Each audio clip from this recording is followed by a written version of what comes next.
ngày nay nhóm mình dạy pi cả pho mùi ní bao nhóm đại nhóm ăn pho về dụ đại tại bàn bạch chẹ rồi có cả design bao nhóm cho tới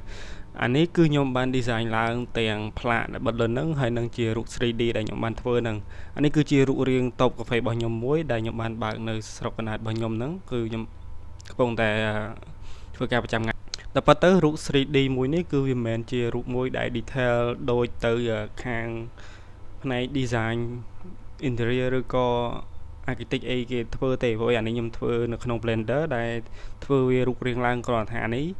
việc nghi sửa ở chiên mới rồi có ở nè đại thưa tàu bây giờ nó bị sửa mới chẳng nè tôi làm một vĩnh nhom trong và hai nơi ở rút nơi không video mới ní đại nhom cất ha nè này ai cho tập ra bàn rồi có ai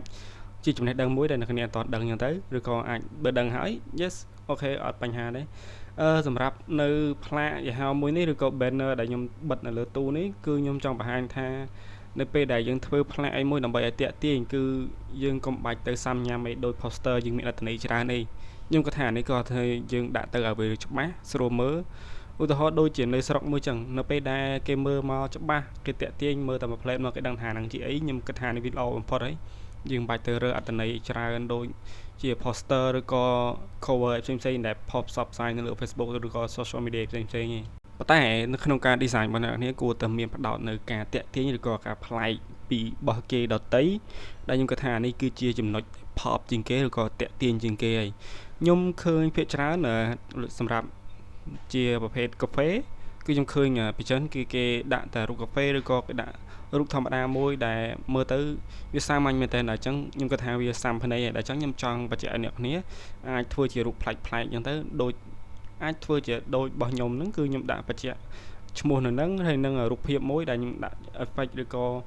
color ផ្សេងៗឲ្យរៀងតាក់ទាញអញ្ចឹងទៅប៉ុន្តែសម្រាប់ background នេះខ្ញុំគិតថា background គឺអត់ត្រូវការសាំញ៉ាំទេគឺគ្រប់ banner ទាំងអស់ខ្ញុំគិតថានេះវាជាចំណុចដែលអត់សាំញ៉ាំច្រើននៅពេលដែលគេកលេចមកគឺឃើញរូបដែលយើងចង់ផ្សព្វផ្សាយឧទាហរណ៍ដូចជាកាហ្វេគឺយើងដាក់ជាកែវកាហ្វេអញ្ចឹងទៅ